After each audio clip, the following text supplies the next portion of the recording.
Isso quanto ao passado, quanto ao futuro, segundo um dos dogmas fundamentais que decorrem da não reencarnação, é a sorte das almas se acha irrevogavelmente determinada após uma só existência.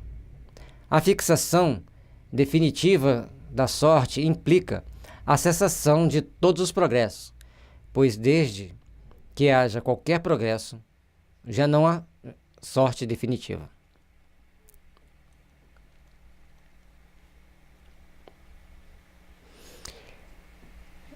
Olha, isso aqui é outro detalhe que tem que se pensar.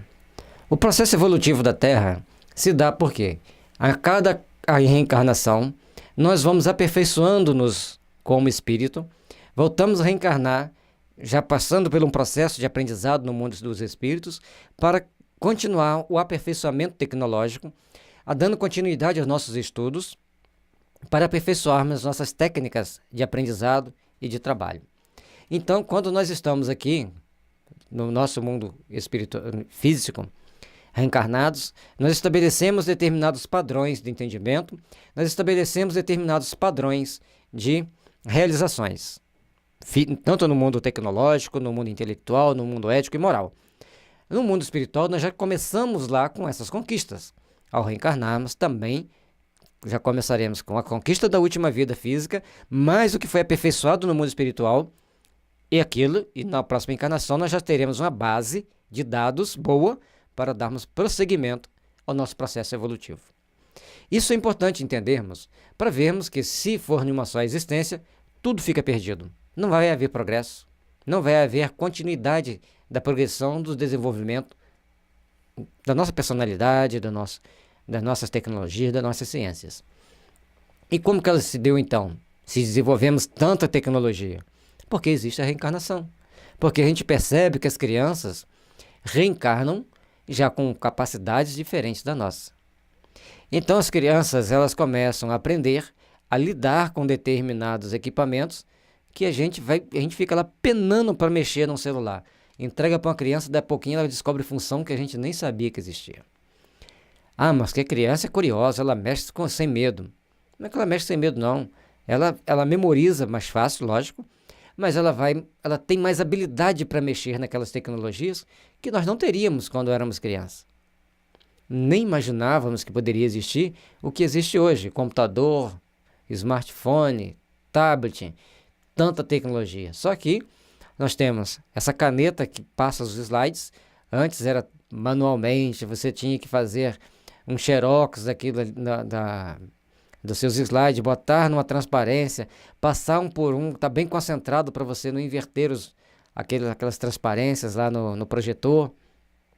Aquilo esquentava terrivelmente. Hoje, a gente coloca no computador, passa os PowerPoint na tela, filma.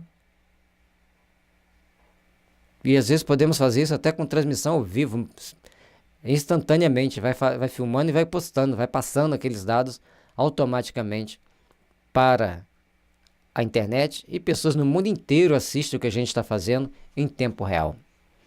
Olha quais maravilhas existem para todos nós. Quantas oportunidades sublimes existem para todos nós. E é dentro dessas oportunidades, é dentro dessas situações que nós temos que procurar aprender a trabalhar para valorizarmos-nos como seres da criação, como aqueles seres que o Pai misericordioso nos impulsiona para o progresso. Que quanto mais nós nos aperfeiçoarmos, mais trabalharemos pelo aperfeiçoamento de outros e mais o mundo se aperfeiçoará. Quanto mais tomarmos consciência das nossas responsabilidades perante esta vida e o futuro, mais pessoas estarão se aperfeiçoando, mais pessoas estarão tendo cuidado com o seu próximo futuro. Já nesta vida, como nas outras existências, tanto no mundo espiritual, quanto na próxima existência física. E isso vai fazer a diferença para o estabelecimento das nossas verdades.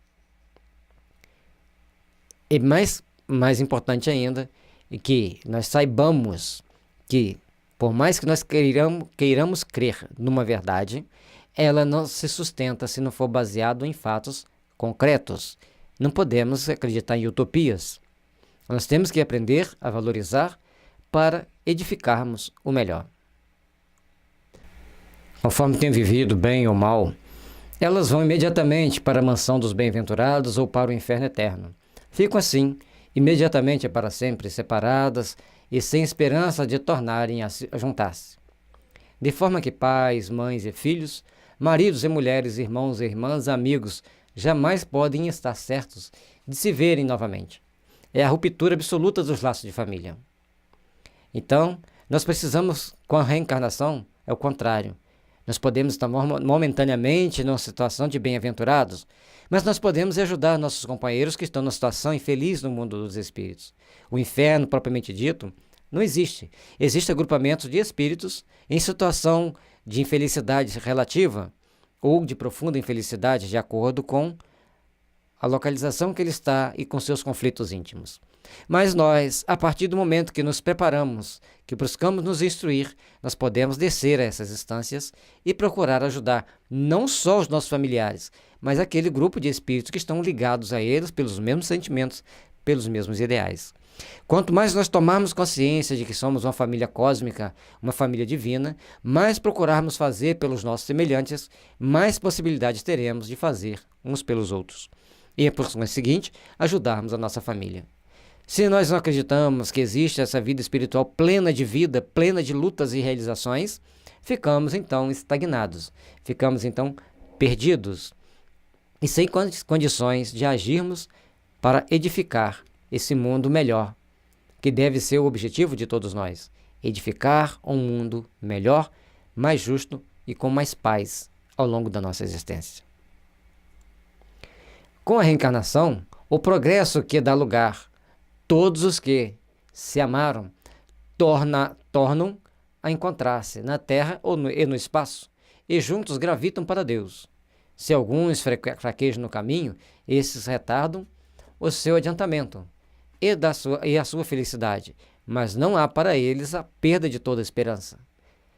Aqueles que já entenderam que tem que se sublimar, caminham para Deus naturalmente.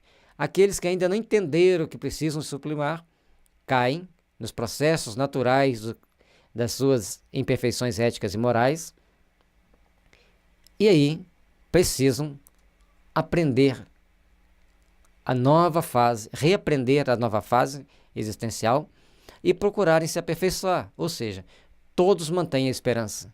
Os que avançaram sabem que quem ficou para trás pode ser ajudado, e o que ficou para trás terá que se esforçar mais para sintonizar com aqueles que se adiantaram, para que todos possam se encaminhar juntos e unidos para Deus.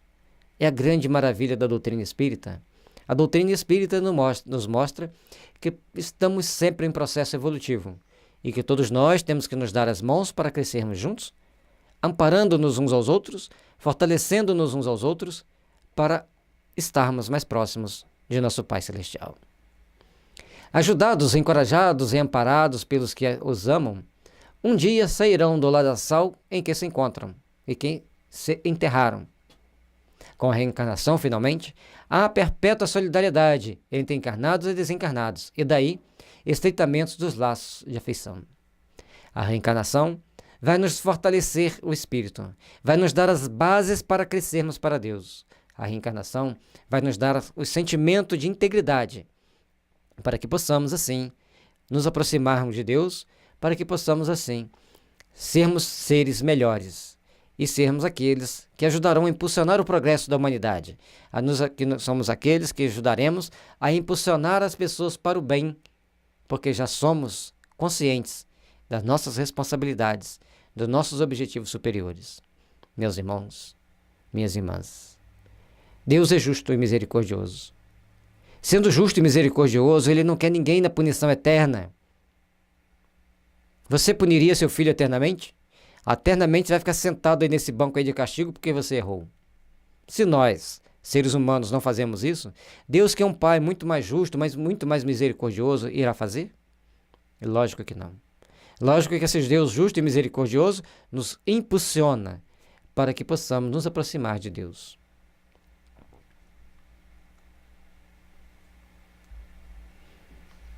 E lógico, para nos aproximarmos de Deus, os nossos valores éticos e morais têm que estar sempre sendo fortalecidos. E a leitura do Evangelho segundo o Espiritismo vai sempre nos dar bases, nos dar entendimento de por que temos que ser bons, por que temos que sermos úteis à sociedade, por que temos que ser colaboradores do bem, por que temos que ser apaziguadores, aquelas pessoas que estarão sempre mediando os conflitos para que eles se convertam em momentos de grande reflexão e ambos cresçam para Deus. Trabalhemos, pois, pela melhoria de nossos sentimentos, pela melhoria de nossas emoções, para o aperfeiçoamento de nossos ideais de amor, para que um dia todos nós estejamos fortalecidos e engrandecidos para as grandes realizações da alma.